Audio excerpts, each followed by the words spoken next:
You haven't heard the slogan? Twice as nice? Some people even go as far to call him NiceADay. That was directly inspired by TwiceADay, was it? Yes, yes.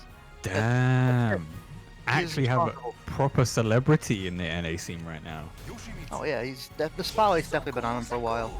As a player, I don't know if he's new to 6, but he lives with Zeph. He gets a lot of practice. And he's been one of the most steadily improving players throughout this game. Yeah, for sure. I mean, I got into the FGC proper when Soul Calibur 6 came out, so I started learning a bunch of names, and then TwiceADay I did notice in the NA scene, and then yeah, like you say, he's just been going from strength to strength. Especially living with somebody as good as Zeph, you're gonna pick something up just kind of by proxy. And like as I talk about how nice he is, right at the start of the match, he blocked the full crouch 3K, gets a big punish, and then here gets another good punish and rings him out. That was actually pretty nice. So do Mostro and TwiceADay fight quite a lot, or would you say that was just like a straight up guess on the full crouch 3K? Because when Yoshi runs up at you, you're scared of either the 6A plus B or the spinny. I don't know if they've even ever played. They're not local or anything. However, actually they might be. They're both in the South.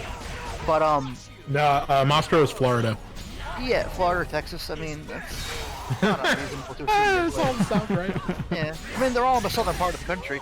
But as I was going to say, when a Yoshi just kind of runs up at you, he's gonna do one of two things, right? True. So and all Yoshi players are grimy little like criminals. They want to steal around from you in whatever way they can with the least oh snap, Lord Kayane. Thank you for the follow. Notice. What, wasn't following already? Yeah, I don't know why she wasn't followed already. But yeah, shout out to Kayane. Out on stream, that's the best thing to do, right? Shoutouts to Calibur Legend. Ooh, okay. 2-2B trading. Oh, that's disgusting. The Kilik special. Yeah, dropping the Kilik hammer once again. There you go. Kiliks have been doing well-standing B and the well-standing B since like 2004. Or 5, It's the old school tech, yeah. Yeah. So that full crouch 3A that TwiceADay block punish with AA is actually -16. Nobody remembers it. It's one of the only moves in Yoshi's kit that you never really see that much, because it's a mix-up, of course, between full crouch 3K and full crouch 3A, because low mid. But no Yoshi ever uses it like that. It's just not a move in their repertoire. Well, the main reason, though, like, if you're in crouch with Yoshi, you probably want to do 4KB instead for the mix. And the full crouch 3 does have a really niche lethal hit, where I believe 5% or less, right? Yes, but you don't really get anything from it anyway. Yeah, exactly. You gotta have some really super niche, like French tech to be able to make the best use of that. Oh, that beautiful step into the seat. It's gonna do a chunk of damage. At first I thought you said French tech and I got a little offended. It is the French tech. Oh, the French tech. Oh no. Yeah. The French are known for their highly exclusive tech on the weirdest of moves. Really now? All right.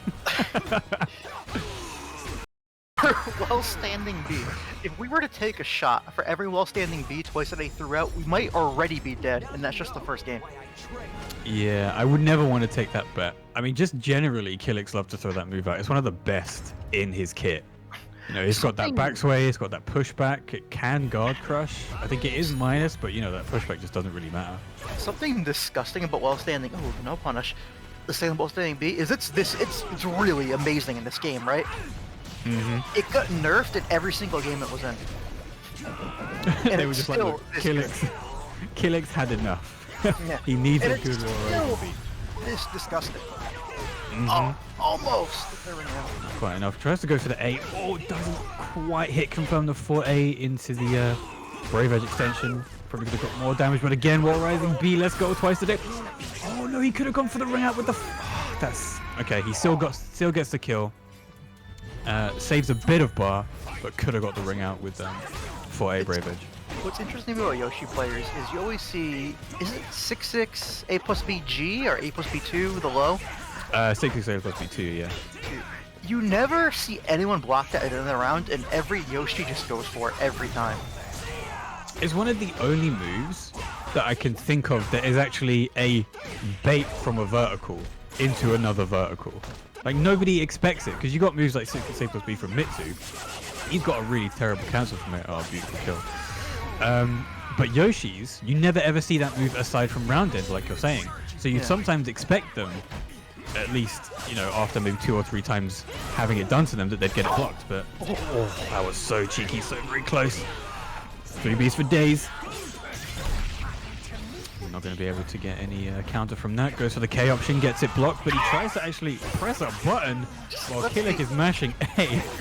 I really like how he just lets the AAA rip. No punish. Well, that's one of Kilik's best strengths, right? Is that his neutral game, especially his 5As and 5Bs, are some of the best in the game. The momentum on A, while it doesn't have a lot of range, moves you really far forward. It does. It doesn't really give you a lot on hit or even counter hit, but the counter combo isn't nice. I think Kilik really excels at is his ability to control your movement. Yes. His I-16 6A and 6AA being 0 on block really lets you take minimum risk while controlling people's movement. Granted, you don't really get to do much else. He just interrupted 2-on-4A. I don't think we appreciate how well he interrupted that with 3K. That was actual 4-4B. See you later. Oh man, here we go. Get the 9K. Okay, doesn't actually go for the 9K. Just lets him fall off. What would your opinion be on this matchup, IC? Would you say, you know, Yoshi takes this? Do you think Kilik takes this? Because, you know, sometimes you can get superior range. Little known fact, I actually, at the start of the game, was a Kilik player. For about 2-3 months. And I ended up dropping him because I didn't really like he didn't really do what I wanted to do. But even for a while through Season 1, I would historically pick Kilik into this matchup. I think very well, because Kilik can just kind of take a step back and just kind of poke Yoshi at a range where Yoshi doesn't want to be. I think that's the biggest strength. And he also has... Mostro is throwing this! I'm actually very disappointed because he literally threw it twice, literally threw out Soul Charge 6-6 AAA, and he just stood there and took it. And then took a 4-4B and didn't do anything afterwards. Yeah, that was rough. I don't even know if I would have ducked that though. It's one of those things you have to be really looking for. But the third hit, you should definitely be ducking. Especially when the first 2 aren't even on block, they're just straight up on whiff. You have that space. Alright, let's see what happens to another back turn K. No reason not to. Yoshi Soul Charge, here we go. Oh, he presses a button on... Oh no, he tried to move. Sorry, that was a wrong counter. Tried to actually get out of the Dragonfly A mix. Very bad idea. Similar with this matchup, I don't know if they ever gave Kilik anything to do it. That's unfortunate. If memory serves, Kilik, at least in Season 1, he wasn't able to hit Yoshi or Super Dragonfly at all. I think you might be right, yeah. I think maybe Pillars changed that. I'm not sure. Okay, good punish. Great GI, goes for the movement option instead, takes those frames. Finish, lets it rip. There's another B, advantage from Mostro. Goes for the K. Spot. Not dead, but... That's a decent chunk of damage for a K lethal hit as well. There we go. Oh, actually doesn't go for any cancel, just straight up goes for the 1BA. Nicely done by Mostro there. Managing to take it over TwiceADay when he was looking pretty bad at the first game, you know. Like just comes out the gate swinging with Wall Rising Bees, and it was hitting most of the time, but, you know, I love that sub alert. It's great. The first game was very convincing in the opposite direction. And nice to see Mostro. I wasn't able to see what kind of adjustment he made. I didn't really notice anything too different that he did. But there must have been something going on, and I didn't pick up on it. But he definitely played a lot better and tighter in the second game and third game for sure. Because I think results go. Yeah, I think that's mainly what he did, which is just play a lot more compact, play a lot tighter, actually not take too many risks as well. Like, apart from maybe a few really big mistakes that he made, there wasn't really anything that you could say that he did incredibly bad in the second and third games, third round, sorry. He actually managed to take them, and he used his reversal edge well too. You know, he was waiting for TwiceADay to go for those very high committal moves. And Yoshi's reversal edge, while isn't classically even classed as top 20 in the reversal edges, you know, the options that he gets after Clash that dude is insane.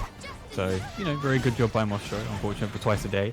Hopefully we get to see him for a second time in this tournament, but we'll see. One thing I want to say about Mostro that I did enjoy, though, was you remember the very first round of the very first game, he died for his reversal edge, right? He got murdered for it. But he stuck to his guns and showed you can't condition him, and that's something you should do, honestly. You don't want to change everything up right away. Yeah, exactly. I think that's a skill in and of itself, being able to be unconditionable. Because, you know, if somebody's in your head and they're pressing, I don't know, if they're catching you with like +4 while you're stepping with 3 Bs, for example, if you keep doing that, they're eventually going to underestimate how resilient you are, and you're eventually going to be able to step that 3B and actually get a really, really good punish from it. So, you know, sometimes it is worth never adapting. Although, you know, if you get put into a -4 position and you keep stepping and you get hit by Huang 6AA Italians, then, you know, I'm not going to feel sorry for you. So let me just give you all an update. I lost one of the people that I was going to put on stream. I don't know where they went. So I'm trying to get other people on stream. See if they're watch this around. replay. I'm happy to watch. It's all good. That's why we have these amazing cloud servers in which we can watch any tournament match we want. Oh! I love seeing that GI every time. That whiff recovery, though. I hate whiff recovery in this game sometimes. So historically, Voldo, really strong character in the Soul Calibur series. He's like top tier in half the games, maybe. And he's never been bad. This is probably the worst iteration of him. But I find this character to be incredibly more annoying in this game. Like, I can definitely see that for sure. Even when 4, when he was definitely one of the top tier characters, just, you know, murdered your guard gauge, I still enjoyed fighting against him. In this game where he's just kind of middling and not really, I can't think of something he does particularly well. He's very, very annoying. I think that's kind of his design, right? But would you say he's worse in this game purely down to his balancing in 6, or just the nature of how quick the game has become? You know, movement in 8-way run is really emphasized more than really anything else in the game. I actually think Voldo has pretty good movement. I think the problem isn't even a Voldo problem. It's just that a lot of the characters in this game are more grotesque than the other ones. Every character has the tools to win. They all have the tools to compete. Like, we don't have like minus on hit, BBs and stuff like that. Like, there's no characters just downright bad. Every character can play the core game. It's just some characters have things that are like way out of line. It's not even out of line, just unreasonably strong. But because every character can still play the game, it works out fine. But I don't think Voldo really has anything where it's like, oh my god, this is messed up. Right? Like, when you get hit by Voldo a lot of time, there's something you could have done about it. Yeah, I think I can agree with that. There's certain situations where, you know, Voldo, I don't know, maybe it's just me. Tell me if I'm alone in this, but because even though I've played this game since release and I'm very familiar with stuff that Voldo does, I still feel like it can get mixed relatively easily. Like, not even talking about moves like, you know, unreactable lows or reactable lows into highs or whatever the hell he has. I think it's just his Manta stance is very intimidating, and there's also an essence. Of unpredictability with him as well. Like, you know, he could just jump at you from across the screen like that. I just pictured, like, you know, it's 2 in the morning. I'm hungry. I go downstairs for a midnight snack, and there's just Voldo Manta crawling up my stairs at me. Like, yeah, that's exactly terrifying. what it feels like. Yeah. Oh, hey, Ian. I see a comment match, so just let me know who it is. Right. So right now we have Stellar and Vocal Evolucien.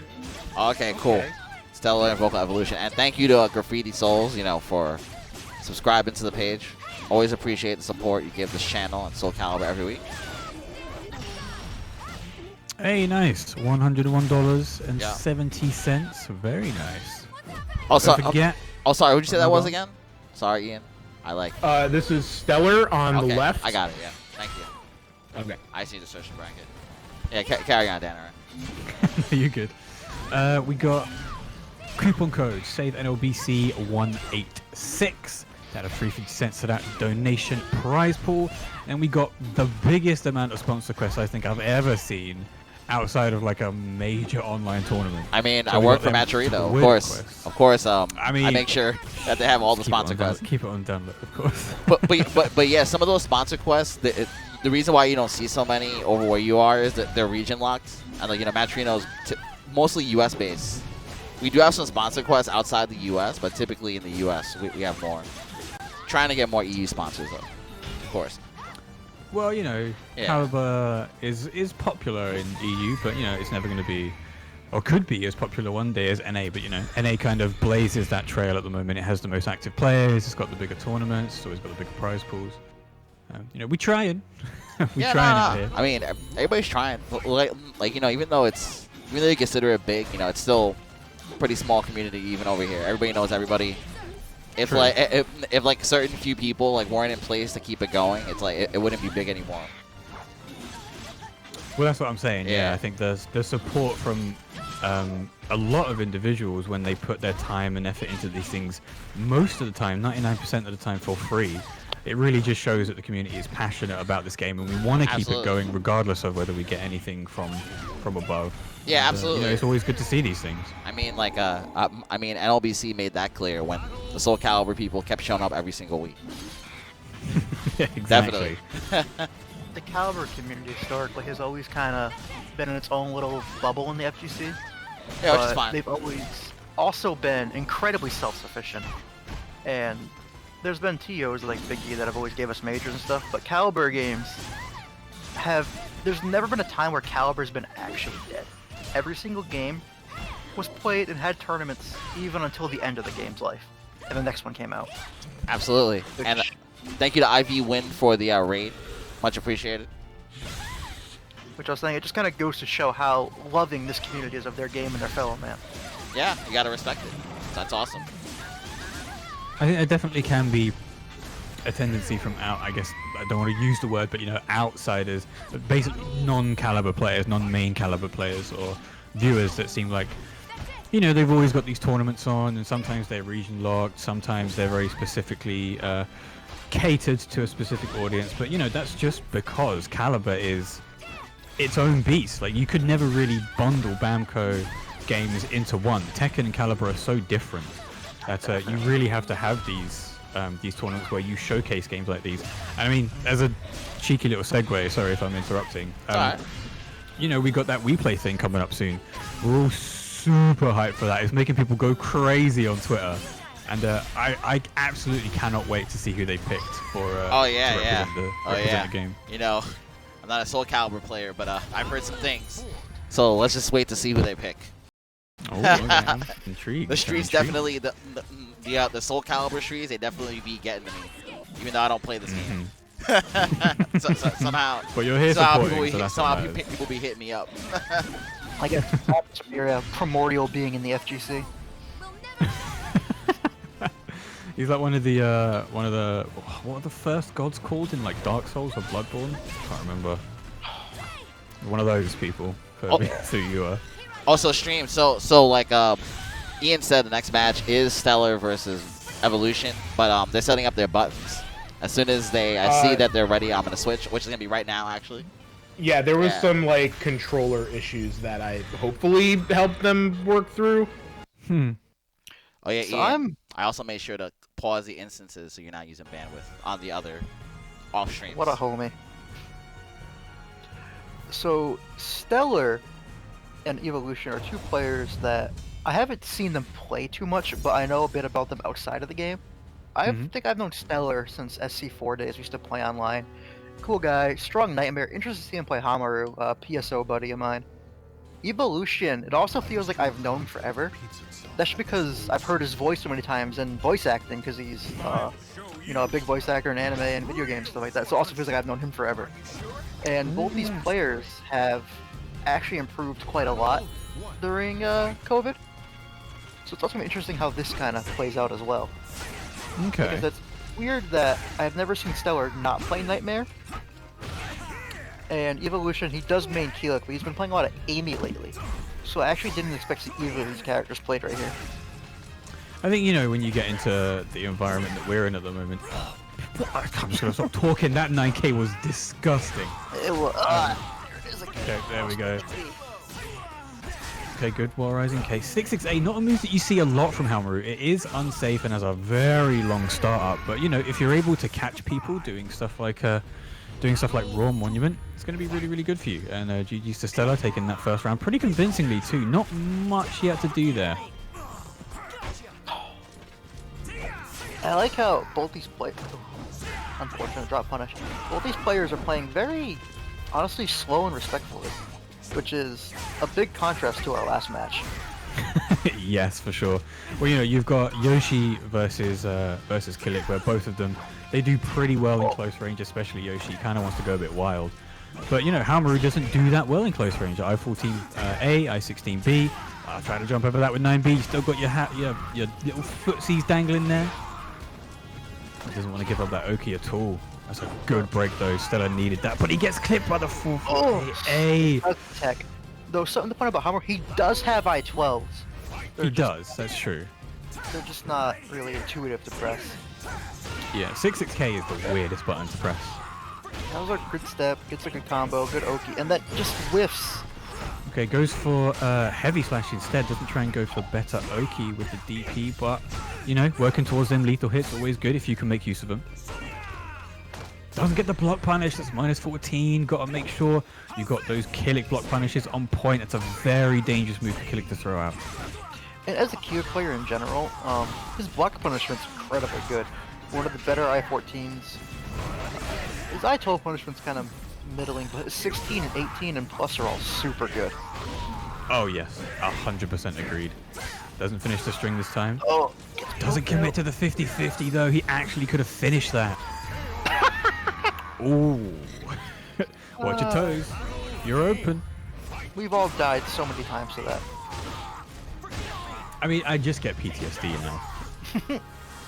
Okay, cancels the 2-2B plus K. Yeah, not sure. Maybe he just wasn't confident in hit confirming it. Nice, goes for the back grab. Gonna get full damage. Doesn't actually try. I'm not sure. Are you able to get the Soul Charge DP off of a back throw? Off of 4A plus G hold? Because if you are, then that's a big lot of damage wasted. But oh, that was a beautiful 2-2B, and there you go. Vocal Evolucien takes that first game with a very, very nice. That was weird. He did 4A step into 2-2B. Stella must have just let go of the guard button at the correct frame because it didn't even look like he got run countered or anything. Yeah. Just dropped his guard. Interesting. So Stellar doubling down on the Haohmaru. I like to see if he can, what adjustments he can make here. The Stellar, both these players are fully capable. Yeah, I've seen Vocal Evolution before, you know, I've been around the block a few times, I've seen the name. But what would you say would be the reason why Vocal would pick Kilik and why Stella would pick Haohmaru by extension? Alright, so Evolucien, he's been playing Amy more recently, kind of picking her up. Maybe he feels more confident and trusts the old Kilik instead of the new Amy. But as for Stellar, I have no idea why I picked Haohmaru. I have never seen him play this character before. It looks like he knows what he's doing. He's not really... He's playing neutral fine, his movement's well, he's using the backdash very well. Stances, like he's navigating the character very well. I've just never seen him play Haohmaru before, so I'm a little confused by that. Yeah, I'm not...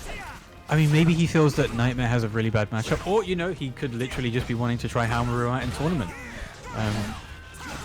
But I mean, you know, I'm all about that.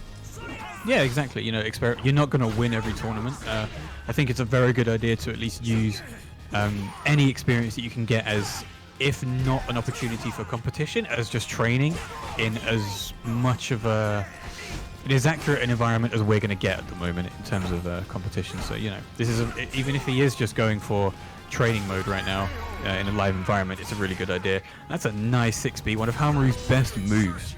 That 6B is the bane of anyone who wants to backstep. Like, very much so. It might as well be a fireball. I don't remember, there was a Japanese user on Twitter who made like a 2D tutorial, like a 2D fighting tutorial how to whiff punish, and the button they were using for whiff punishment was Haohmaru's 6B in Sam show. That's stupid. I mean, I used to play some of the Sam shows, but yeah, that 6B is insanity. Like, it is again. That's a really whiff punish. Oh, you gotta block those. Yeah.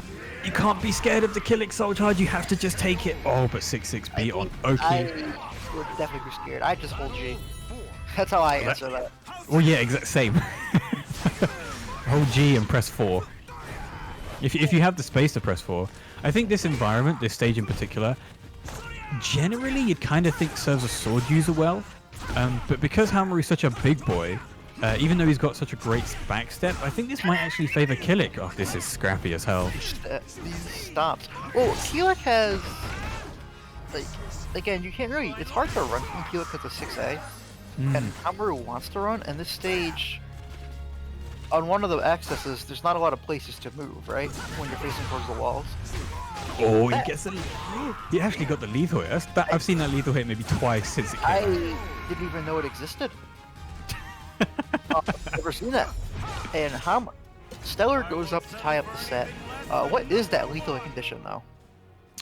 When you're in Soul Charge, you pop the you basically get your health back. Once you do that, you get access to the lethal hit. Okay, it's Super niche. Yeah. Okay, I mean, okay. that move in and of itself is actually pretty good, I feel, because you know it's like +2, +4 on block.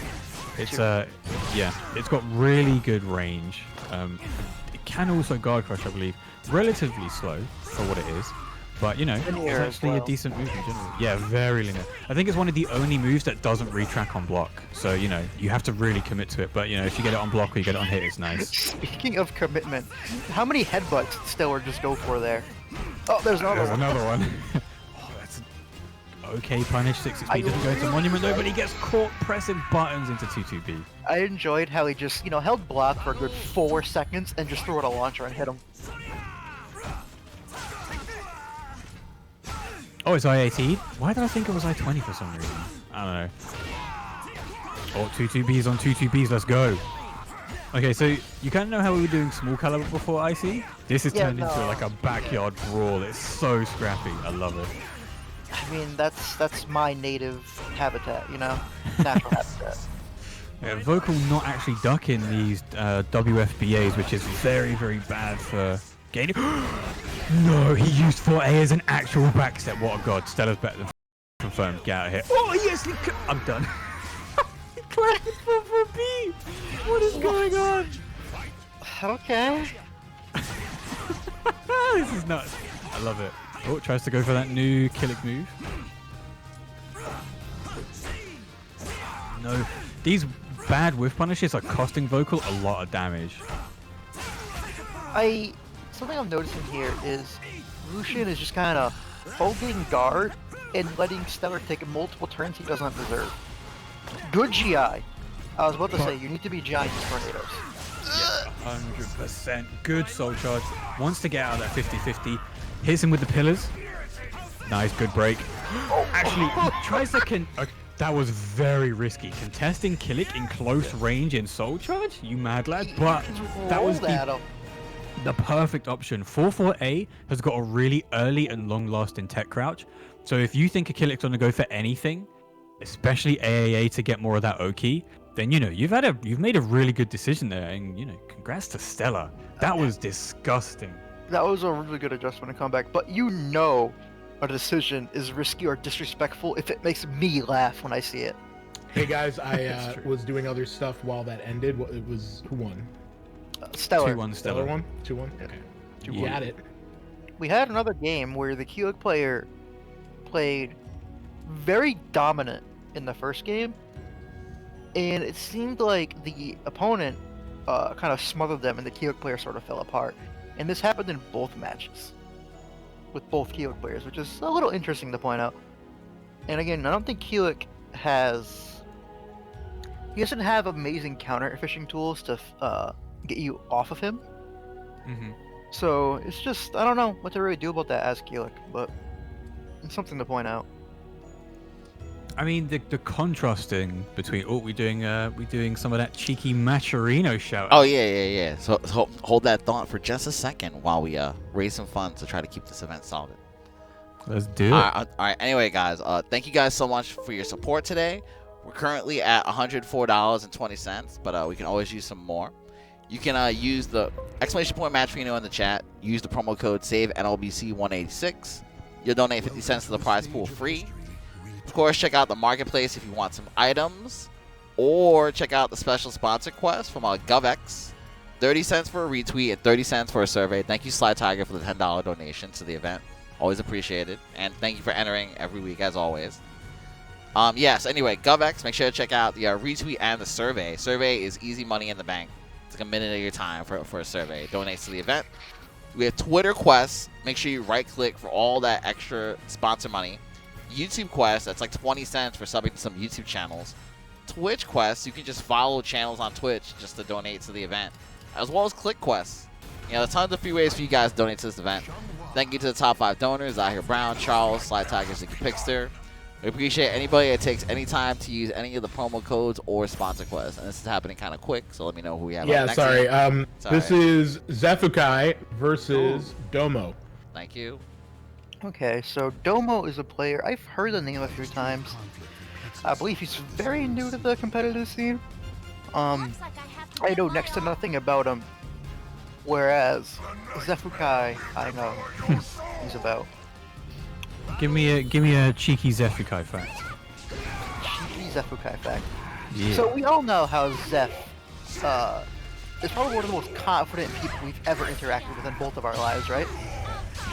I have actually never spoken to Zeph. I just know a lot about him. Spoken to him many times, yes. He's very confident. He's so confident that he has his own gamer tag, Xephukai, tattooed across his chest. Wait, what? Yeah? I've seen his chest from pictures and stuff. Really? If I'm not mistaken, yeah. Damn. Americans out here hitting different with their Calibur. We take it very seriously. It's true. Damn, okay. Well, that's definitely a cheeky Xephukai fact. I'll probably be asking you to provide more of these cheeky Xephukai facts throughout the set if we're able to see them. Okay. Just keep them on hand, I see, just in case. But yeah, Xephukai actually doing pretty decent work. Good step. Oh yeah, something about Zeph as a player is he has some of the tightest and most effective movement I've seen in just Soul Calibur history. He's very good at his movement, and as we saw in the first round, like there it is again. He's stepping everything he needs to very cleanly. This is a masterclass of movement right now. It just proves himself. Or proves what I said, I should say. I think in that specific situation, I'm not sure Nightmare could have done much, outside of IAGA. But I think also Xephukai is just in Domo's head at the moment. I have a feeling Domo's going to start going for Horries. Okay. I would expect Domo to start going for Horries. There we go. There we go. 2A. Another one. Another one. 3K. Okay, get caught with the 66KK. Let's go. Domo actually could. That X approach tool, 668, is actually so good. I don't care what anybody says. 668 and 66B are so sick for her. He's gonna get the minus 14 punish. No, he doesn't even try and attempt a 3K.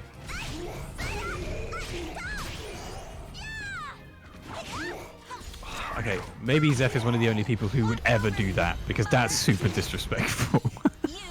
I mean, he just wants to lock up the rounds, end it as fast as possible. Because, like, this way, he secures this round, so no matter what if he somehow loses, if he loses the next few rounds, he gets a bar back. He's gonna have meter for the next few rounds. Of course. There we go. Double IAGA. That's what I like to see. Domo working with that amazing I-16 high. Putting pressure on Xephukai's guard as well. Beautiful. Domo adapting now. Oh, gets the tech trap. Not a lot of damage, but back into NTC. He's trying to get that NLSA, but you're gonna get punished. Oh. See you later, alligator. Well, the first one. He didn't. Zeph actually just straight up whiffed 6B, and then he tried to press a button to interrupt, but he was way too slow. Oh, that's unfortunate. So Domo, you say, has come onto the scene relatively recently? To my knowledge, I could be Okay. wrong, but I believe so. Let us know in the chat. Has Domo entered Soul Calibur 6 competitive scene recently, or have we just not known about them? Were they on console before, and they've moved to the superior PC? He's been entering NLBC for the past few months. Ah, nice. Yeah, he's And I'm trying to remember seen his name where. a couple times. Yeah, I'm trying to remember where he. I can't remember. Too many players. Yeah, it really is. God, can we just not have such an active community, guys? I know, right? Like, what a problem to have, right, Danara?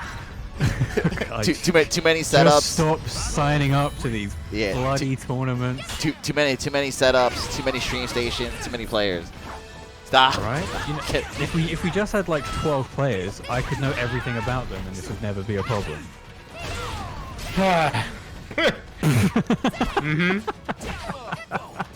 Okay. I love it. So I did a bad job making this bracket, and I'm kicking myself because I thought I did a good job, and I always forget that I need to separate some of the New York players, despite them being the majority. Well, you got to split them up in that bracket. Keep it fair. Well, I split up New York a bit, but I also somehow managed to put all of my people on one side of the bracket. Well, Oh, so you finally forgot to script the event so it's not Enders and Jordan in the finals? Yes, that's exactly what I'm saying. These scripted tournaments.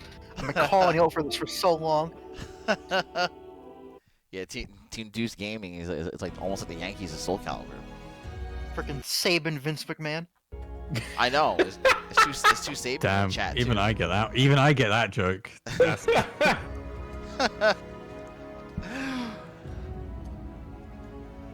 All right, guys. So we are waiting for the next match. Of course, can always use your support on this crowdfund page. Help keep the event solvent. So once again, like I mentioned, your guys' support for this crowdfund page, it goes a couple of things. It goes to help the players. And of course, it's the NLBC events. We help out NYC Next Level. We also take a little bit to cover these Cloud Parsec instances, as you can see right here. Have all these amazing setups, and try to hook up the commentators. So, your support is definitely greatly appreciated. Save NLBC 186 is the code. Check out the marketplace if you want an item, as well as all of the various sponsor quests on the page from GovX, Twitter, YouTube, Twitch, Kilik quests. We appreciate anybody that uses their free clicks or real money to help this event. Keep it going, keep it amazing. Thank y'all. Exactly. As you're typing in the chat, you've got just as much time to go and fill out them quests. There's loads. You've literally got so much time in between these games. Go do it. Absolutely. Who we got up, Ian?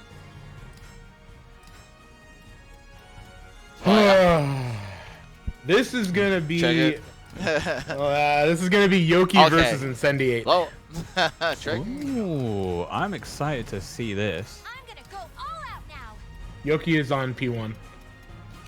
Sweet. Yeah, gathered that with demeanor. Unless Incendiate has betrayed everything he loves. No. It's fine. No one's betrayed anyone. If anyone betrayed anyone, it was me. Don't let these brackets get you down, man. Don't let them get you down. All right, so thank you. By the way, somebody has donated $25 in cash. I just wanted to refresh and acknowledge that. Thank you, Blazar, $25, and he says, "Great commentary team, U.S. and Europe best buddies." Hey, Blazer. I know Blazer. May I remind you of 1776, but let's get into this one. The only war please you've don't, ever won. Please don't. And even then, you didn't even really win it, because now we're working together, so, This is what I was afraid of. I want to throw this tea into the harbor. Falling. Well, I don't drink that much tea anyway. I'd go throw a Twinkie in the bin. That's what you look like, right? Okay, we're getting a little personal here. All right, so Incendiate versus Yoki. So Incendiate is somebody who I've been really, really impressed with since like the beginning of Soul Calibur 6. He has consistently placed well, and his X is just terrifying. And then Yoki, you know, coming up, not recently, but I'd say relatively recently, like rocking out at the the Queen of the Ring thing. Yeah. That was really, really cool to watch. Been doing pretty well towards like the latter part of season 1, and she's done well ever since. Her Mina kind of came out of nowhere. I remember actually I met her very, very early on in season 1. There was an event in my hometown province, Rhode Island, where her, Ruben, and Sane came to. It was a great time, and that's when I met her. I think she was playing Grow originally, actually, and then through, I don't know, maybe half a year later, she really started popping off in these events with Mina. And ever since, she's kind of been... I think it really suits her playstyle. She likes to take her time, pick her spots a lot. Also, it looks like Yoki really enjoys launching people. So, you know, stepping into Wall Rising B, stepping into 2-2B, you know, Mina just seems to suit that perfectly. I mean, yeah, these are like symptoms of Mina. So it was Yoki adopted it and then it became part of her rather than it just being her natural state. I see. Yeah. Fair play, fair play. So, you know, whenever you see a Mina play, they're looking to crouch in your face and hit with a hell sweep or a standing V. That's basically how the character seems to function. It's true. The crybaby Oki denial. A great step into the full crouch 3B. Yoki getting a little bit too overzealous there. And Incendiate managing to close out that third game. Very, very solid from both. Like, there's not something that I could say either of them should be doing less of. Perhaps maybe Yoki could be spacing a little bit more, but you know, Incendiate is one of the few X's that knows how to close the gap against every character. So if you give him space to move, he'll close it and you won't even realize he's there. I want to see some more 6-6A from Yoki, just to try to contain the step. Not even to hit the step, but just to try to stop Incendiate from throwing out these vertical launchers on her. Yeah, you know, I think I very much agree with that statement. 6-6A is a move that is, I don't even know if it's underrated at the moment, but it's underutilized, especially when Mina's trying to contest in close range like you're talking about. Unfortunately, for Yoki, Incendiate takes that first game. Not even convincingly, you know, he had to work very hard for that. Wait, that game could have went very differently, because that third round was last hit. And winning that third round is, well, 1-1, winning your second round is very important. That bar meter's at stake. This is what I mean. Like, Yoki can move as much as she wants, but Incendiate just knows what to do. Literally perfectly in sync timing with the forward and backward movements. No whiff punish on the 3B. It's going to cost her a lot of damage. Actually, a character that can punish that. -10, let's go. Item privilege is real. Good. That's a mistake that a lot of people make. They start actually stepping without step G'ing against Mina, and then you get 6A lethal hit. Very, very nice bit of scrappy play there. Incendiate managing to come out on top.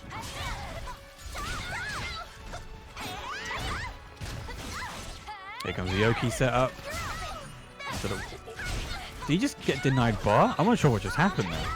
I'm not too sure either. Oh, blocks the 4-4A, thank goodness. The superest of online moves. Yo, thank you, Last Zulu, for the $30 in cash, putting us at $174. That's very nice. Thank you very much. And Yoki not afraid of using that 6-6A plus B in Soul Charge. It's so good. It's got retrack, it's got guard damage, it's got chip damage.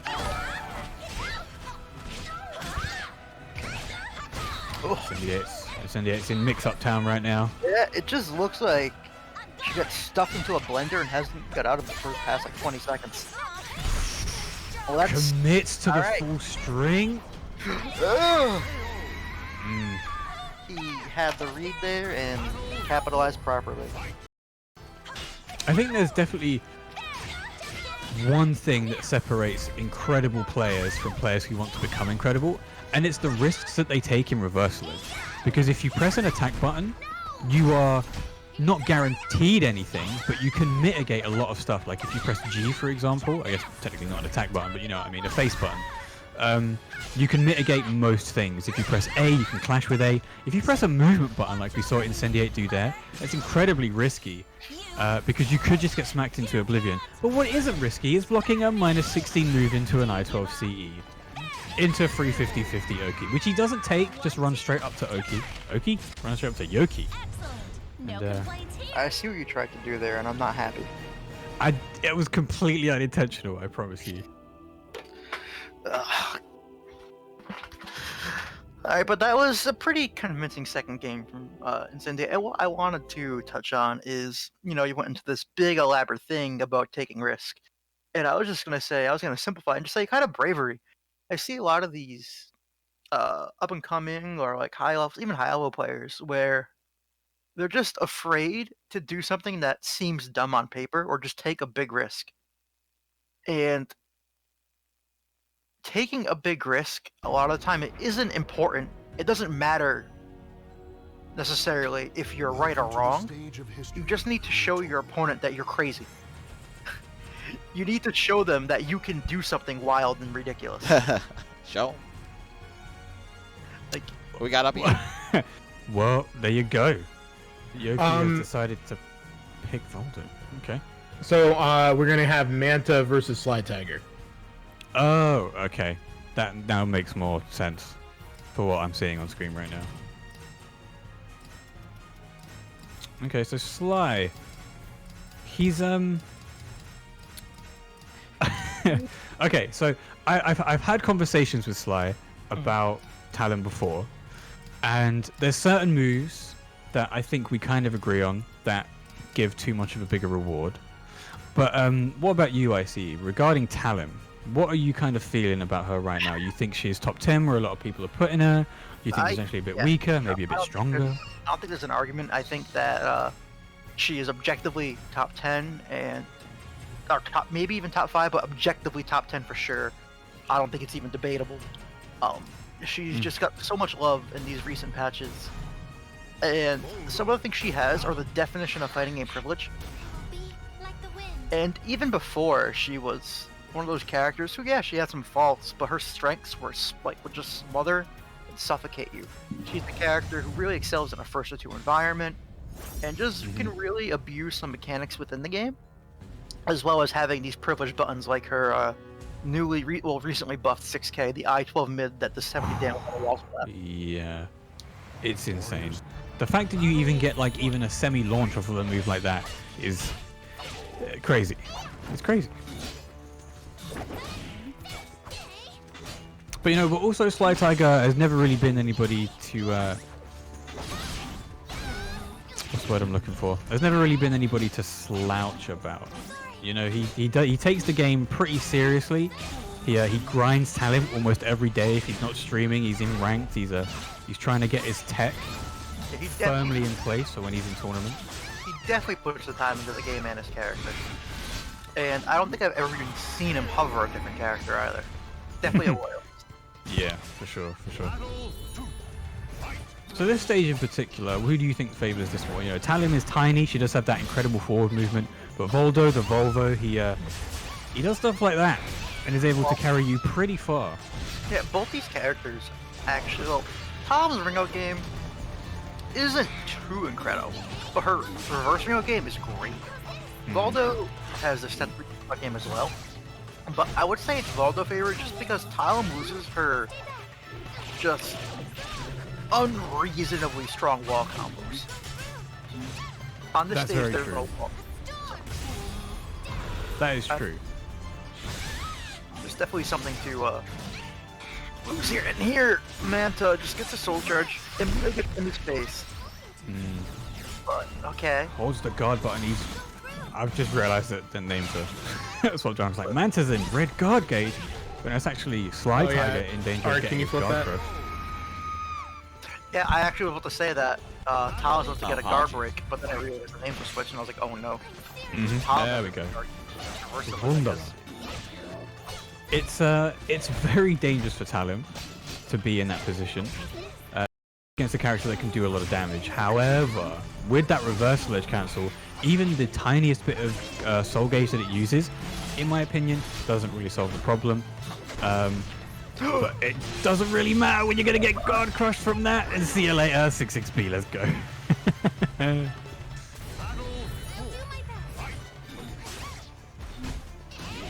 Oh, nice block on the 1K. One of Voldo's better neutral tools. Is it just me, or whenever I see Voldo, I'm like, why don't we have Wolverine in Soul Calibur?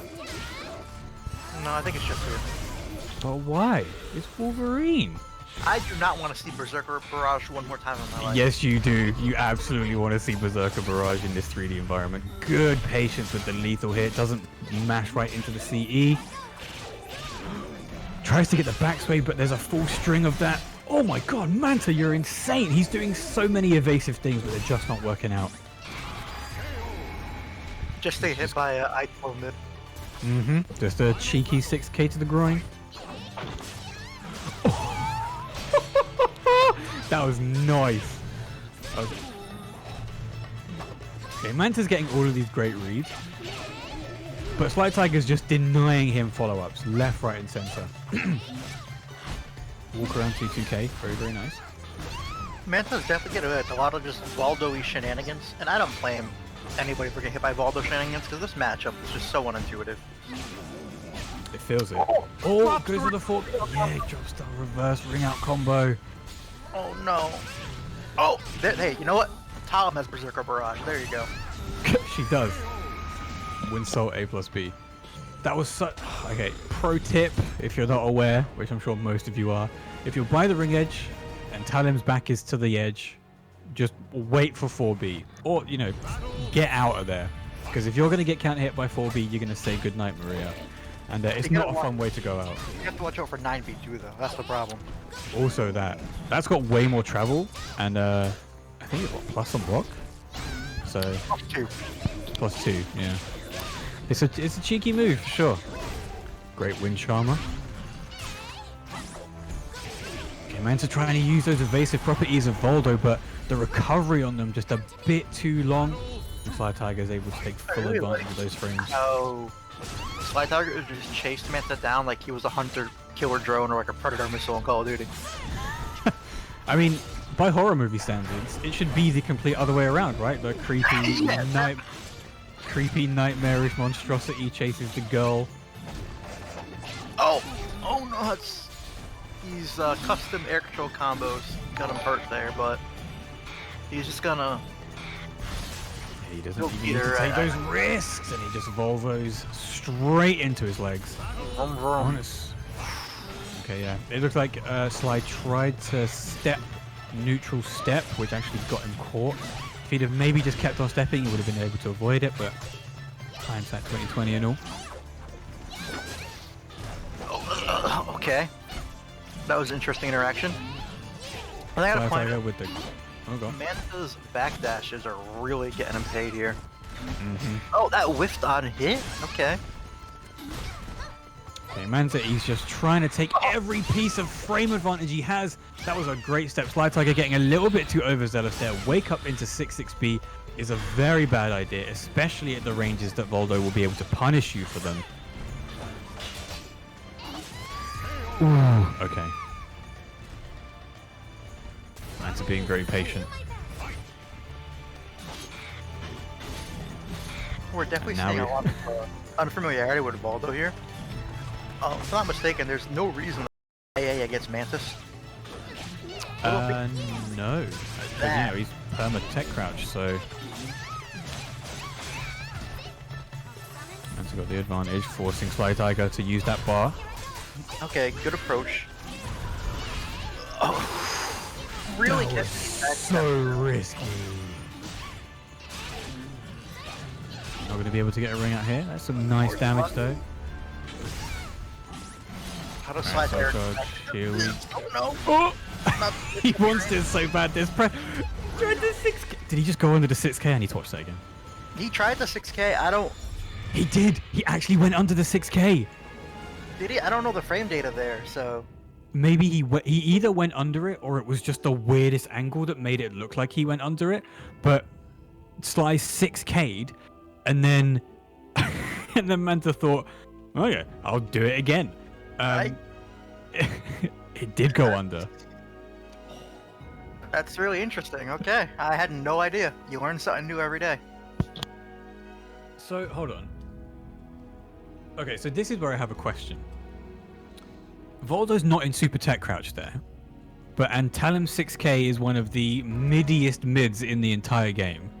How does that go under?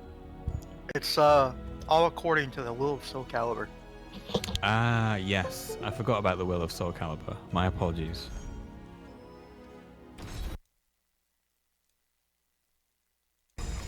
There are just some in this game that we have to blame on a higher power. Who we got up, Ian? So I'm gonna have Rikuto and Gold Yorha. Oh, cool. Rikuto is on the left. Wunderbar. Rikuto, Asta loyalist. Seeing a fair few loyalists today, which is always nice to see. Is Rikuto still in his crisis on whether he's actually still an Asta maid at the moment? Or is he, he's holding strong on Golem Gang? I haven't really followed Rikuto's personal endeavors lately. He's holding. I did watch the live chat the other day, but Rikuto as a player has always been a character loyalist. I've known Rikuto for, again, a decade plus. And we never interacted too much until 6, but he's always stuck by his character in every game from day one. He might have side picks here and there, but he always sticks to his gun. I can definitely see that. And to answer the question in chat, does this game have an active player base? You bet your bottom dollar it does, buddy. I'm assuming you're probably in the NA region, seeing as you're in an NA stream right now. I would highly advise getting to know the people behind every single NA event. So you've got people like the double Sabin, the crew, the NLBC lot, the Boominati lot, and generally the NA community at large. They're all amazingly helpful when new players come along. They're from the EU, never mind, ignore everything I just said. Come to us.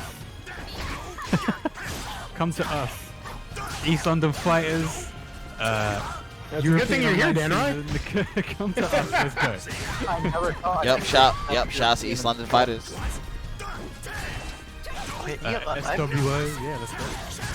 Has East London Fighters survived through COVID and all that? Yeah, it's actually done really well. Yeah, they've been doing mad collabs everywhere. Oh. Yeah, I've been wow, doing. I had no idea. That's how I know them. Been collabing with them. Yeah, exactly. With the American lockdown crossover. But yeah, East London Fighters Elf has actually done really, really well. Consistently being in the top 50 of Matcherino partners, even when we've had online for like a year and a half. So, if you're interested in getting involved in the EU scene, let's go. Okay, I'm aware. I got Make you. sure. Pretty awesome because I haven't really heard anything of ELF since the mix-up event 2 years ago now. Yeah, we're if I may be allowed to do a cheeky segue or something. So East London Fighters runs SWO. Myself and Darth Sepius are two people who run that particular tournament. It's Soul Warrior Online as part of East London Fighters. It's the Soul Calibur 6 Premier EU Online at the moment. It's the only place where you can get something every single month. So, if you want to come along, new player, feel free to head over to the East London Fighters Twitter and get to know us a little bit better. Also, follow me on Twitch.tv. And thank you to AXP for the $10 as well. Thank you very much for the $10 dues. So getting into this match, Rikuto is a player who doesn't really need much of introduction. Really successful player in SC6. He very consistently making top 8 at basically everything. Evo champion of Dead or Alive, maybe world champion as well, I forget. And then now Gold Yorha, obviously by name a 2D player, but I don't think I've ever seen this player before. At least under the name Gold. He is a Xbox player, and he was a regular at NLBC back when we were offline. Okay. It's always cool to find. You probably, even if you didn't know him, you definitely ran into him at the monthlies. Yeah, I probably played him in casuals. I just never caught his name. Mm-hmm. Maybe you're just a terrible person. I mean, he recently got a PC, and I was happy to see him show up here. I don't know why you said no to Dan, right? It's pretty publicly accepted fact that I'm a terrible human being. Oh man, I am gonna reserve judgment. You seem like a nice guy to me, I see.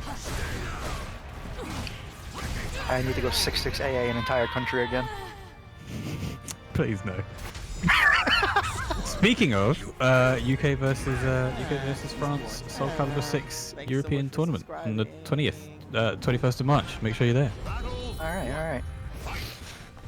Speaking of countries, but yes, Rikuto versus Gold Yorha. Rikuto, a person who I'm sure you all know very, very well,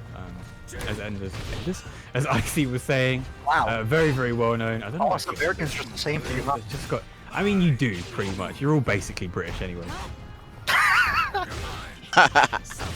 How did I know this would happen? Hey man, it's part of the charm, right? Part of the cross-continental charm. I'm never working with a European again. Oh my god. Making it such a hard time for you guys.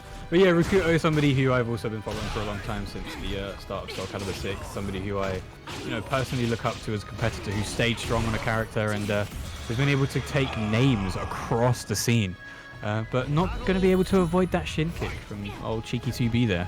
Good job by Gold Yorha really clutching out that single round. Because that looked doom and gloom. Ow, that hurt me. 6-6B, that's such a good move for Asta. Okay, Rikuto is doing really, really well contesting Gold Yorha on every single approach. Something that's really frustrating me watching this match is how every time Yorha seems to get counter hit here, they both, they do a trade, right? But Astaroth to convert off all these trades. It's very, very true. Yeah. Oh, that's a good conversion into the AP point, working ever closer towards that lethal hit. And we all know when 2B hits that 4K lethal hit, you are dead. Definitely. Okay. Well, He stepped Bull Rush. He's actually really good. But never mind. I mean, Astaroth always has really good anti-airs, right? But I want to see Yorha just go into area lead more. Just take the risk. Good step. Just frozen like a deer in the headlights there. What could AL actually do in a practical game that would avoid things from Astaroth? Because of course it would probably avoid stuff like Bull Rush and 6K, maybe even 4K series, but if that Astaroth is very grab happy, it could be a bad idea. I mean, it's more just diversifying your offense. True. Which is, again, really important into opening somebody up. Or making them freeze up, which as 2B you definitely need to do both. Because if you don't have somebody freezing up and respecting you, it's really hard to get into the more rewarding parts of your character. Yeah, I think I would strongly agree with that. Even more points towards that AP lethal hit. Good call out with the reversal edge K. We're going to get full 3B combo. We just need to see a payout from these. Oh, this could be a ring out. Maybe? That's a good air control from Rikuto there, actually saving himself, but that damage is insane. With red guard gauge into a 2-2 AAA. Really well done by Gold Yorha to avoid that guard gauge as well. AP is almost fully stacked, I think. Blinking guard from Rikuto. 4 players with 2 sticks of butter. Oh no! Get out of here. This could be the kill. Boom. Pick up. I don't know what the comp is, I just know it's 37 hits. 4. Oh yeah, there we go. 3 AKKB. That's insane. That's actually ridiculous. That was... Okay. I don't think you lot appreciated how well he executed that 4-4A right there. That was a hard read. And then the lethal hit just basically did the rest of the work. It's because I'm PTSD. I'm pretty sure I lost at NLBC Grand Finals to Jimbinator, or Winners Finals, or whatever it was, in the exact same way. To the exact same combo. It 100% feels like a robbery. Like, the lethal hit is super easy to get, but the timing that Gold Yorha had to execute that at meant that, damn, just very well done. But by the way, thank you to Darth for $9 as well. Is that Darth Cepheus? Yes. Yo, let's go, EU boys. Alright, Rikuto is just actually trying to run through Gold Yorha right now. So much. Okay, what's your less damage to get the AP? That's something I definitely disagree with. I think you should just take, because that launcher gives almost like, it's like 90 to 100 damage. I think you just take that every time. So there was the discussion that Arctic Komodo brought up about the difference between, oh, beautiful parry, taking your Baku stacks as tacky, either on damage or on guard, I think he was kind of the same, of that same mindset, you know. Basically, just take the damage that you can get, and if you can get the Baku stacks towards lethal hit, then do it on block. Don't sacrifice damage for those stacks. I think it's okay to sacrifice damage for stacks if the damage is negligible, right? But there comes a point where you're giving up too much damage. Especially because the point of said stacks are to get you more damage in the first place. So if you're just giving up, like, I don't know, 20, 30 damage, that's more than the stacks. And you have to do, like, I don't know, 2 or 3 times. That's way more than the stacks are actually going to give you. Yeah, that's yeah. Yeah, okay. I can honestly see the merits of both. Because, you know, sometimes you do just want to get those stacks out there, regardless of what the damage is, so that you have the mental frame advantage against your opponent. Like, you know, going -9 with Huang, for example, is not necessarily a good thing. That was just demolished. It was just straight up dead. Another merit to having these leaflets stacked is because the leaflets give you some, you know, a different property on hit. A lot of times you can really save a leaflet and have it stocked up to get some, like, fringe or niche or ring out opportunity. Which is also something you want to keep on deck if you can. Yeah, exactly. I think just going back to the the whole, you know, the new character that's come out, Huang, he has lethal hits on -3, -6, and -9 life force. Generally, maybe 90% of the time, it's a bad idea to even try and go for those lethal hits. But if you have to be put in a position where you take those because you've had to sacrifice some Oki for damage with life force extensions, having them there is somewhat of a deterrent. Because you're not always going to guess on the 50-50 grab, right? Sometimes you'll guess right, other times you'll get -3 life force lethal hit on the 4A plus G. Just having those in the back of your mind is always going to tempt you to do something else.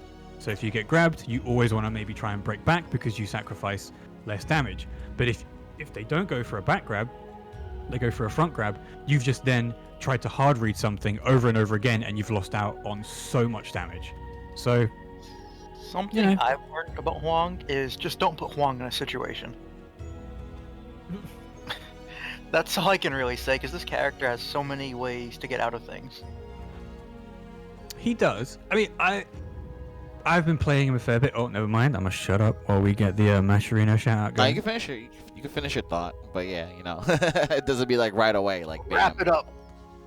As you can see, it's like we do it ugly, but we do it efficient. So it's like we just here big chilling. It's all good. It's not like so down for that. I mean, yeah. I mean, it's not like it's an esports event. We're just here having fun with it. But then you know, we're trying to keep it solvent at the same time too. But yeah, shout out to you viewers, all for watching and stuff. You know, NLBC Online Edition number 39. We're almost at $200 mark right now. Appreciate your guys' support. Thank you for helping keep the tournament solvent. Save NLBC 186 for the free 50 cents donations. You can check out the marketplace if you want an item, as well as a sponsor quest from GovX. Make sure to hit up those 60 cents and retweets right there. We got Twitter quests, you know, NY Calibur. You can follow them through the Match Arena page and donate 20 cents. YouTube quest, that's a cool 20 cents. Twitch quest, just following channels for chips to the tournament. And Click quest. And thank you to the top 5 donors right now.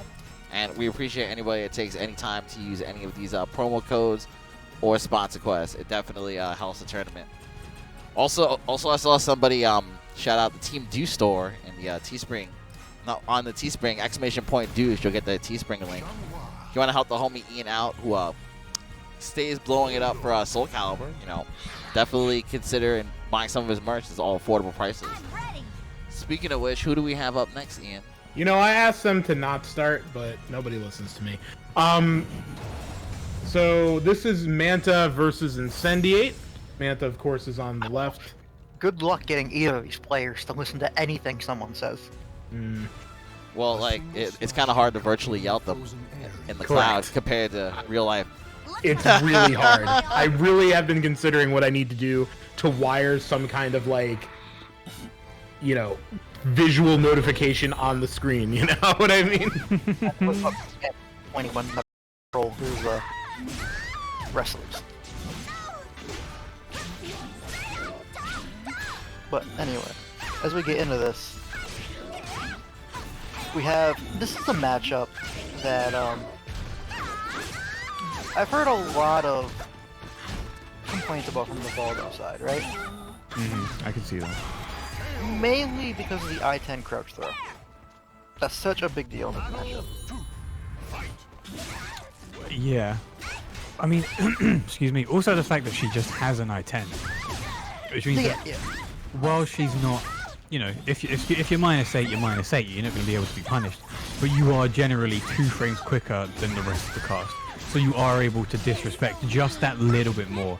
And against Voldo, who likes to keep you at a certain distance, range 2, range 3, especially with that 2-2A, it can be really difficult to even get this little annoying fly off of you. Especially because, you know, her R10's a hide mainly, right, AA? But if you ever go into Mantis or try to crouch, the pixel under the I-10, she has the crouch throw that's also I-10 to deal with your Mantis stance as well. It's one of those things where you just think, did it need to be I-10? Especially in certain cases against like Mitsurugi, where on 1BB she actually gets that guaranteed grab. Bro, this is horrible. What am I watching right now? You are watching a okay, that is retribution if I've ever seen it. Yeah. Good job, Manta. Get his ass. He deserves that.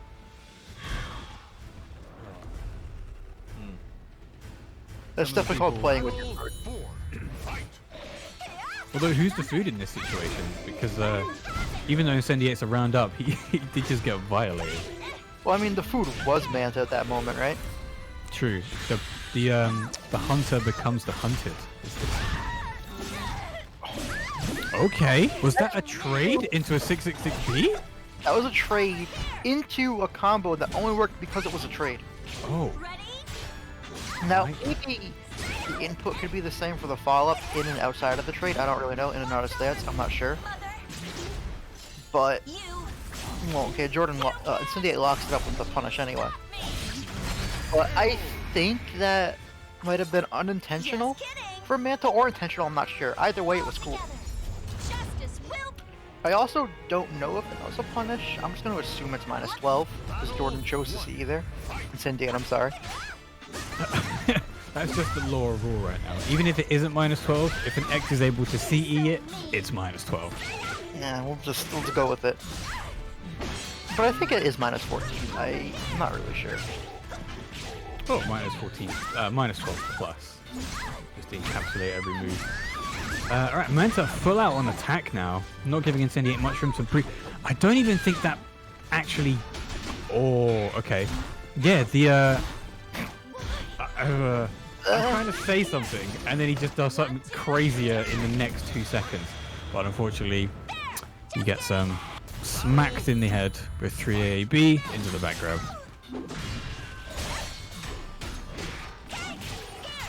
-10, very nice. Manta's probably the only Voldo that I've seen that uses that backsway to maximum effect. Yeah, a lot of Voldo, almost all the Voldo players have something that they use more than others that sets them apart from each other. That is true. They're like Yoshis in that sense, right?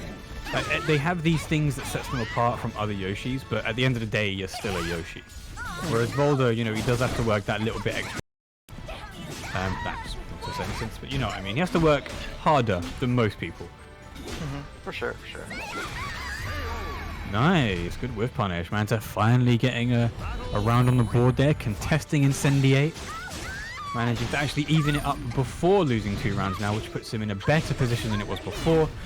But Incendiate's got this combo unlocked, trying to get, I guess, a tech trap, but he does have 2 bars locked and loaded. He can throw any of those out anytime. Get caught pressing Manta. That's a really bad decision. No favorable clash. Back to neutral. Back to neutral we go. Okay, get that direction change. Voldo walking off in the wrong direction. Oh, get out of here. That was... Again, you know, we talked about the discussion about doing something so brave it's almost stupid. That was the perfect example of when to do that. It meant to actually just trying to continue the pressure against Incendiate, pressing every single button on block, but he was just ready for it. He already blocked the first hit of full cart 3A there. I got really excited and just bad. That is the most. That would be the most tragic, right? You block the first one, you think it's just a low, and then the high comes out, and you get smacked. Then you like do a while standing move instead of a full crouch move. I hate that so much. Alright, Manta popping one of his 2 bars, making sure he can. Oh, yes, let's go. The lethal hits does still exist, people. So much damage! Oh, he just sat on her! That was so sick. That was great. Love to see it. Alright, Manta's actually now pursuing this kind of fully automatic Volvo stance for the entirety of the game. Seeing that it's working out a lot better. Because, you know, Jordan is actually block punishing a hell of a lot. But he doesn't seem to be able to do much against Mantis. Even the I-10 low block on... I-10 low grab on block, sorry, which we were talking about just earlier. You know, good decision. And he was actually really close to him. So any other CE may not have worked. Like even Mitsu's I-14. That relaunch on 2-2B, but doesn't make... Almost the tech steps. This is where it Oh! Oh, get out of here. He's going to be so mad at that. Incendiate doesn't get the block punish or the whiff punish. That's minus like 3,000 on block. He committed to the 6 PP but still doesn't get punished. But there we go. Manta actually manages to finish it off. What actually happened? Oh, okay. A lot happened there too. There's a lot to digest and discuss in that last like 3 seconds. Professor Icy Chains, would you like to take the floor? Yeah, I'll just summarize it by saying spaghetti. All the spaghetti has fallen out of their pockets.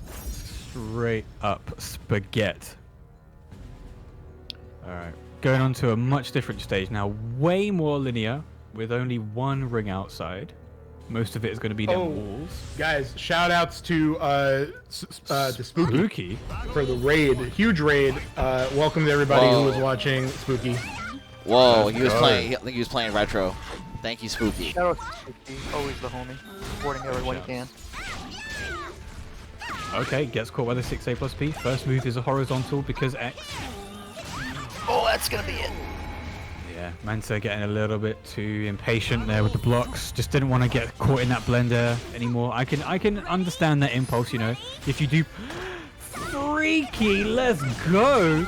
Okay, even if Incendiate wins this set, I think Manta has my heart right now. The amount of plays that we're seeing from this man.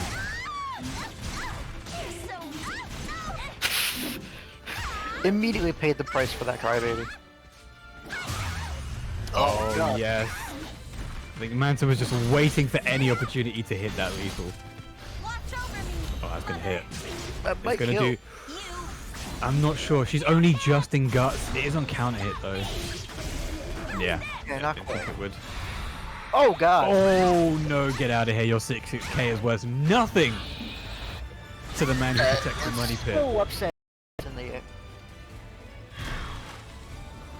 He thought he had that 50-50 on lock, but it seems to must be. He just has to My brain's not hold that working. Voldo Yeah. walks towards him slowly. Somebody, if you don't have an MVP award for NLBC at the moment, can we please just make one and give it to Manta right now? This man is going off. Hit back into Manta. There we go. The first time that gets block punished. Into the wall. Into another grab. That's a hell of a lot of damage for 2 grabs. Oh, doesn't get the combo follow-up. He's going to be very, very annoyed at that. Keep himself composed, though. He does still have a... Does it okay? I was going to say he does have an opportunity to bring this back, but yeah, that guaranteed grab is pretty rough to deal with.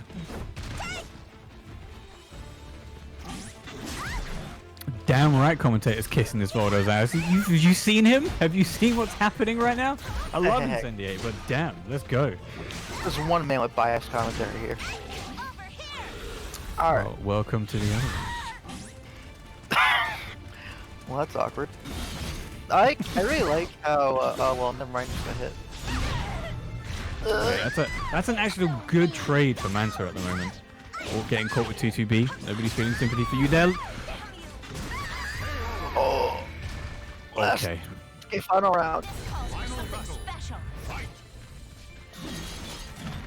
Alright, straight up, no fear, right into Volvo stance. Incendiate's having none of it.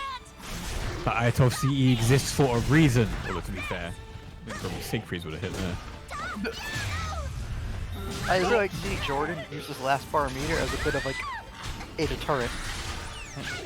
Hold it to like encourage a Cold War or something. I think, maybe, but I'm not sure Manta would even take that kind of bait. Or even try and adhere to that rule that they're going to try and impose. I mean, okay. We're playing Beyblades right now. He's had enough. He's had enough. I would never trust a Voldo player to agree to some sort of gentleman's agreement. Justice will prevail. Wow. So Calibur. That was a great match. All right, guys. That was a roller coaster. So while we have all these spooky viewers here, we got to get them to use a match arena real quick. Thank you, Spooky, once again for the thank you, Spooky, once again for the host. And you know, if you guys are still here after the raid, I hope you guys enjoyed Spooky's events today. I know he was doing some Tekken 7 and doing some retro gaming. So shout out to everybody. And like, I think the Tekken one was another East London Team Spooky collab. So it's like, damn, like, it just stays coming full circle, like day and night. It seems like. Anyway, guys, if you want to support this event, make sure you use the promo code save NLBC 186 for a free 50 cents donations to the prize pool. Check out the marketplace if you want an item. I hope Sab and Deuce told the players to wait so that we can do our shilling. Anyway, check out the special sponsor quest as well from GovX. 60 cents to the prize pool if you retweet and do that survey. Takes a minute of your time. We got Twitter quests as well. 2 pages of them. YouTube quests. That's like a cool 20 cents as well. Like, don't sleep on the YouTube quest as well as the Twitch quests. We have click quests too. You know, just 10 cents visiting the page. Why the hell not? Thank you to the top 5 contributors: Zahir, Last Zulu, Blazar, Charles Plain, and Slytiger. And we appreciate anybody that takes any time to use any of the promo codes or sponsor quests, guys. Definitely, certainly helps the tournament. Basically trying to cover the cost for the players. These Cloud Parsec instances that you guys are watching right here. Give a little bit to NYC Next Level and hook up the commentators with a little something. So Please definitely appreciate any support you guys can give the tournament. Who we got up? Yeah. We got Rikuto versus EndersJ. Cool. They can proceed. Oh, this is I don't want to say it's not really a lore battle, but these two have played countless times. I would say this is a lore battle. I remember during the SCOC, when during the exhibitions they were tasked with doing interviews against each other, and you know, they both just basically said we play each other all the time. It's 100% a player matchup instead of a character matchup. Yes. What event was this for again? I forgot what event it was, but I've never. Soul Calibur Online Challenge, US East. Right. Correct. Yes. So I Yeah, guess they faced off in an exhibition. 100% a lore battle. I mean, to be very fair to both of them, I think while Enders uses the stronger character, Rikuto has that experience, you know. Enders has come onto the scene in Soul Calibur 6, and he has been absolutely smashing it. Especially. Yes, especially lately. I mean, if there is a person that you could say exemplifies NA Calibur right now, you could pick a plethora of people, but if Enders and even Rikuto aren't on that list, I think you're probably smoking something. Yeah, thank you to Beardley here for the $10 as well. Beardley! Buff Mitsu! But yes, I actually can't wait for this game. I'm so hyped. These two have played so many times. The set hasn't even started yet, but I feel like I've already seen it. They can start now, yeah. For sure. Trust me, at this point, I'm not holding him back. I fucking knew it! Is he asleep? I knew it! Oh, he's on phone in the bathroom. I see. I knew it! I had it, like, completely right. I see. If you had to call this, what would you say the final score of these two are going to be? I think it'll be EndersJ 2-0. And it's not even because of the players per se. I just think that Astaroth is a character who, no matter at the end of the day, there's some gambling going on with the character, right? So it makes it really hard to call how his matches are going to go. Mm-hmm. But I think as a player, EndersJ is really good at just not getting thrown. He was I the do. one grabbing. Yeah, I do remember that very vividly, actually. The breaking that EndersJ was doing against Rikuto just meant that he couldn't really enforce even his +6s. It was just kind of a wash in terms of the grab game. So Rikuto had to really overextend in getting close to stuff like Bull Rush, 6K, 4K, and essentially Enders did really well in limiting the amount of space that Rikuto had to play. But, you know, this is a new dawn, a new day. Rikuto's sticking with the Asta. Enders, of course, on his classic Cervantes. Are we going to be seeing a reverse of what Icy Chains is predicting? It's very possible. There comes a point in fighting games, or any even like sport really, right? Where at the top level, both parties are so capable, any result could happen. Especially on a ring out stage. Oh, yes. Like, there's so many ways it could go either way. If there's one thing I want to see, it's Enders to just GDR off the edge. That's all I want to see. It's probably not going to happen. That's what I want to see. He is very good at not dropping his IGRs. But he had like 2.5 years to perfect them. Goes for that 3-3 Wall Rising B doesn't actually get punished by anything, goes for a grab instead. Like you say, Icy Chains, a lot of gambling going on. Good step. Yeah, there's just the neutral IGDR. EndersJ is taking a lot of attack. He's attacking a lot at like -10. He's really rabid right now, to say the least. Wait, Wall Rising B, very nice combo. You know what's wild is I actually think this is the same stage as SCOC as well, when they did their exhibition match.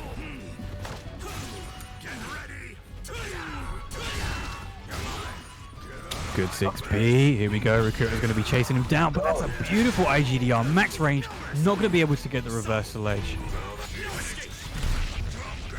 Okay, that's not RE safe, but he gets the K option. Now the tables have turned. That is 2 rounds on the board for Enders pretty quickly. Enders is definitely suffocating Rikuto here. And that's exactly what he needs to do. They both know how this matchup goes.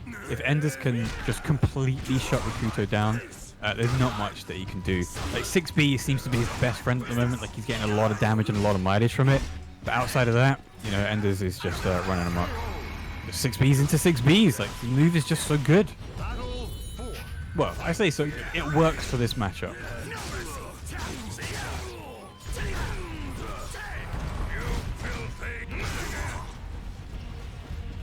Soul charge, mashing that 8 button to get out of danger. He uses his soul charge to get away from Astaroth, which is respectable. Good damage. Bull rush, get clipped. Right, reset to honest neutral. Mids on mids on mids. Good Wall Rising A. Enders isn't going to try and follow that up. He's just going to want to let it reset. He's got all of that life plus a bar. Doesn't need to risk it for any chocolate biscuits. There's a great K2 into a 2K, 2K! No way. He's playing NBA right now. Nice. Enders, honest mid, J. Taking it with another honest mid. What's so honest about him, Icy Chains? Or honest about his honest mids? It's the exact reaction I wanted. You delivered. Doesn't block the 2-2-AA. That could have cost him an entire round. Yeah, it just drops the 6-6-A on that, but there's another beautiful IGDR. Oh no! Doesn't do anything. Literally watches himself get unblockable as he wakes up from that nightmare. Rikuto just took a second to slap himself in the face and tell himself to wake up. It's the worst possible time to do it. But if there was ever a moment for that, it was right there. You know, I guess so. You know, just let that damage rock, take the round, and then come back stronger, or lose the round rather. So sometimes it takes me hit by something so embarrassing to snap myself out of something. Florida man, don't ever put Enders in his situation, I guess, let alone Huang. There we go. Hits that 3B into CE combo. And that's 2 rounds on the board. Rikuto gonna have 2 bars. I don't know. Enders has been doing a lot of stepping. Don't call me a prophet or anything. Huh? Don't call me a prophet or anything. Okay, I won't. So he uses Soul Attack, which, okay, I was going to say might not have been a good idea, because Ender's movement has been so good that any attacks that he's been throwing out has been that good, just like that. Good IGDR. Ender's pushing him back. Goes for a block. Out of spite to make me look wrong. He's going to go down 3-2. Rikuto, even though he's got a bit more life, it's not looking pretty. Oh! The armor throw, that's murder. Oh, and he gives him the unblockable. Usually it would be a break attack, but in Soul Charge it gets converted. Very, very nice. That's just completely aesthetic, right? What do you mean? Regardless, isn't it? Oh, I think? I'm not sure. Yeah, I think, yeah, I think it is.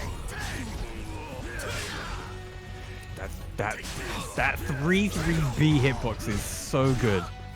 But, you know, as people were saying in the chat, and I think as we were saying as well, can't count Rikuto out. All he has to do is just poke him cheeky. No. Enders did such a high committal and long startup move. Like I pointed out earlier, when someone's an Evo champion, right, in any game, it doesn't matter what game, right? They know how to play fighting games. If you know how to play fighting games, you're definitely capable of making a comeback in a game. Yeah, that's exactly. the last person down out. He's being very, very patient. And Rikuto has actually just messed himself up severely here. He was pretty much in a lose situation. If he came down from that and blocked that 3B, probably would have guard crushed. If he tried to step, probably would have got hit by A6B.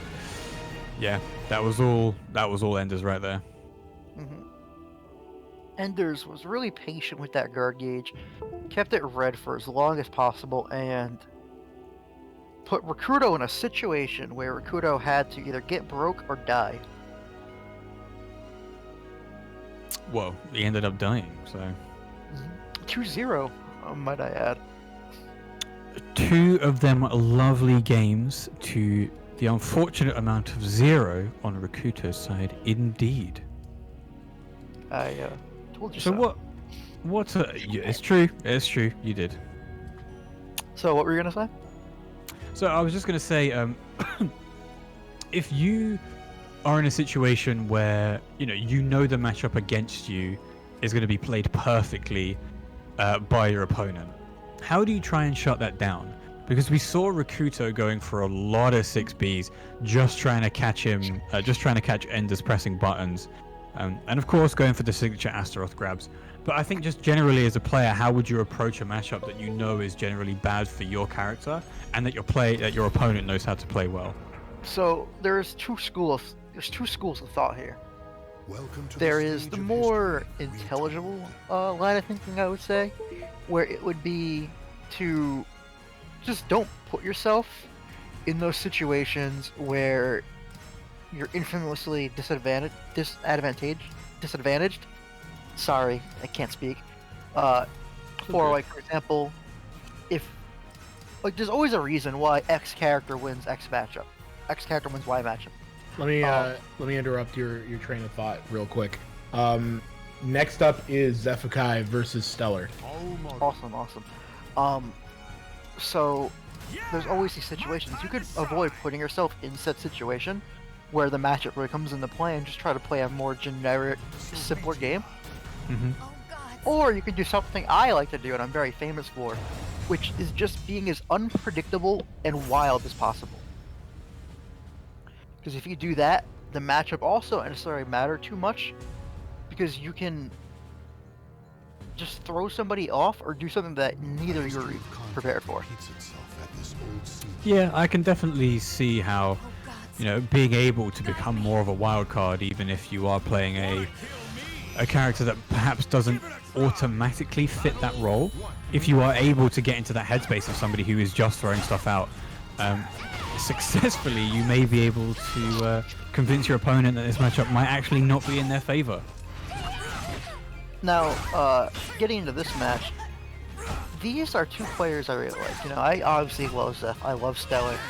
I don't think I've ever seen Haohmaru versus Sophitia, but this is a matchup I'm very curious on how these two characters interact with each other. Well, yeah, you know, one likes to be all up in your face, but does have some pretty good ranged options like 6-6B and mid-range stuff like 6-6A. And Haohmaru generally doesn't like to be in your face. And we're seeing here Xephukai not really running through Stella, but Thank you to understanding Black the Rage correct. for $10 as Thank you well. very much. $10 dues. Yeah, you know, I think Zeph, even if Zeph doesn't understand the matchup that well, if he just kind of runs a Sophie game, he knows that just getting close to Haohmaru is going to make Stella really uncomfortable. There's something to point out, the Haohmaru does have the backstep and ways to create space. However, this stage isn't really letting him walk away. Not at all. But before we actually end this first game, IC, please hit me with another cheeky Xephukai fact. I was about to throw one out, actually. I was thinking about them. Another cheeky Xephukai fact. I mean, there's... Is it that his execution is just disgusting? I mean, look at that. That was a beautiful sexy Tasby. So, a cheeky Zeph fact is... It's not even cheeky, it's just interesting how Xephukai, as you can see by his name and the recent passing of Mick, he really looks up to a lot of people. And if I'm not mistaken, he was really inspired by both Ramon and Mick into picking up the Greeks and mainly Pyrrha. And he found success with those characters and he really stuck with them. And you can really kind of see shades of his seniors through his gameplay. That might be a bit of a reach, but that's what I have always thought. But I think you can definitely take stuff from your superiors and your peers and inadvertently add it into your game plan. So even if it isn't directly influenced by both of them, or it's not evident in the way that they move, because they add their own little flair to things, you can see stuff that maybe Ramon had done, or that Mick had done, that would be coming through in Xephukai's gameplay, which is kind of the best way to honor somebody in the SGC, I feel. You know. And, like, those two people have always, those three have always been super close as friends, too. That's really cool. But yeah, Zeph taking that first game pretty nicely. Run up with the side grab that does so much damage. Stella's having none of it though. The cheeky 2-2-B doesn't get full combo though. He's definitely capitalizing on whatever whiffs he can create. Both players are doing that. Like, this set has mostly just been decided by punishment from both sides. Yeah, Sometimes definitely. strings. I think there's also something to be said for the way that Xephukai likes to interact with his opponents, because certainly for a lot of the times that I've seen people play against Haohmaru, they don't want to risk getting lethal hit.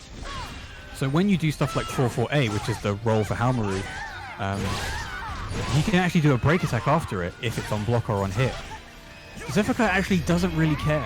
If he thinks you're not going to be doing a break attack, he's going to hit that GI button to try and get those frames back. He's going to want to take his turn. And that is something pretty unique to Xephukai, I feel. Like, top players, they'll GI in certain positions, but he takes a lot of risks. Oh, definitely. He loves to get his GIs and takes his turn back with them. He's very proactive as a player. He's very proactive with his defense, kind of similar to me, where we're both known for having a very active defense. But the way Zeph goes about it is a little different than me. He creates it with his movement and his GIs, like system mechanics. Whereas myself or some other people would create it with riskier moves or things like that. Or a 2A disadvantage, but again, Zeph takes it with his movement and his GIs instead. I think the movement coupled with the GIs, in addition to the fact that he plays these very compact characters like X and Sophie, just makes it an impenetrable wall most of the time. I mean, look at that. Oh. If ever... Oh, get out. no. Stop. Get out. Okay, I was going to say, that was just a couple of frames too early. But that was actually not that good of a call, I feel, by Stellar, because he could Rage Explosion and actually not almost guaranteed a round, but have been a bit more threatening towards Xephukai. But there's the TAS into neutral. Very nicely done. Ouch. Gods. TAS neutral 6-6B. Pretty sick. I definitely felt that one. Felt it all the way from here. Damn. I mean, how do you really approach that as Haohmaru, right? You can't, on a smaller stage like Kaer like we were saying, you can't really backstep your way out of any pressure. So you kind of have to take the mix that Sophie throws at you. On a slightly bigger stage, like Haohmaru stage, you can use that backstep to your advantage, but there's only so much space you can run. How do you engage a Sophie as a Haohmaru in close range? Because while he does have I-12s, they're not spectacular. His 2A is +6, but you know, so is Huang's. His 5k, you know, pretty decent. 6-6k, his best I-12 punish. What would you really say is the best way for Haohmaru to get into Sophie? I was really hoping when you're asking these questions about Haohmaru, they would be rhetorical. Because I know basically nothing about this character, and I was hoping you wouldn't put me in a situation. But, now that you are, and I'm You guys in your fucking situations. now that I'm in this situation, I feel that I would just 6-6k and punch a man in the face. Because that's all he's really got. Literally all you would do. Just 6-6k, easy clap. Yes, this is Noah versus MasterCJ, as has been noted. And I am Also- contractually obligated to commentate biasly against CJ, so I have to root for Noah. Sounds good. Also, love you too, Flora, man. You know I'm right. I mean, that's fair. I mean, I hate both of these characters in equal measure, so... Well, probably not equal. I hate Amy just, you know, slightly more. I hate them for different reasons. Cause like... So, Mina is a character who does everything she can to avoid playing neutral, right? Very, kind of just dishonest characters, pushing 50-50s all the time to try to kill you. Whereas Amy, her neutral is so privileged and so, like, just unreasonably good with the buttons like 3A, which kind of the polar opposite, where Amy traps you into playing neutral when you're disadvantaged in it. Which are both really strong designs for a character, obviously, but makes them incredibly frustrating to play against no matter how you look at it. Let's finish this. Yeah, I think Amy by design is meant to be frustrating, you know, similar to X in that she just has all of these close range mix-ups. Oh my. And here comes the 50. You're about to say, here comes the 50-50. Yeah, he blocked What? it. Oh! Yeah. Richton dies. That's a CJ classic mistake. Actually trying to contest Mina at that range is not a good idea. Unless you're Haohmaru, just 6B. Funnily enough, CJ is a player who has trouble putting his foot on the brake pedal. Once he goes, he just keeps going. And Mina is a character who's really great at actually just kind of, like that, just taking a step back and creating the space where you have to relax for a second or two. So that RI, is it worth? Because I always try and RI it if I have bar. But Well, is it worth the risk of maybe getting cancelled on and then A plus bead? Or is it worth the guard damage reduction? Before you even get into the layers of discussion about reversal resist impacting, right? I want you to realize you're asking a grow player if it's worth spending his meter on not soul charge. Yeah, So, you know what? That's a good bias point. aside and my character aside, I personally, it's all contextual, right? Because that resist impact was really good at closing the game out. But in, like, let's say your center stage, both about the same, I normally would not spend any bar to get out of a block screen. I don't want to introduce unnecessary risk. I will just eat it and just chill most of the time. But there are situations where if you're either really confident in your read, or sometimes the plus frames, or you need to create a situation to end the game, sure, go for it. But most of the time, I would not recommend RI and get yourself out of a bad spot. Not even a bad spot, just a block screen you can hold guard against. go. Wise words from Icy. Good job by no other arm. But yeah, if you just hold guard, you're not in a bad spot. You don't open yourself up to risk. Sounds pretty sound to me. And here comes MasterCJ, aggressive very aggressive. sequence from CJ. And he's still going. Okay, finally takes him with the back off. Right back in. Wow, just letting that 6AA rock over his head. Okay, with punishment runs up 4A. Nice. MasterCJ, you bringing it back.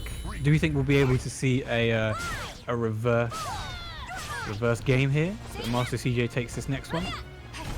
I think so, but it's possible. Because I think the way Literally every situation I see. It's literally every single situation. there's a lot of situations. Maybe, right? but maybe not. Well, the way this match has been playing, I think Nowo is in more or less complete control of CJ. Because the way Nowo is playing, it's more like, even on offense, he's forcing CJ to take risks. But then on his own defense, it feels like CJ is just walking into things and whiffing. Yeah, it's definitely, I guess one of the very few problems that Amy has in this matchup will be her range. So, you know, the round that Nowo managed to take in the previous game, where he was able to get that superior backstep off the low, and MasterCJ just tried to contest it and got absolutely obliterated for it. But, you know, if MasterCJ can stay in this range and just continue trying to hit those mix-ups, I don't know, we could be seeing a different, outcome. Like, that was a really good decision there. And I think he should be doing more moves. I think it's 6-6. Oh, that tracking got hurt.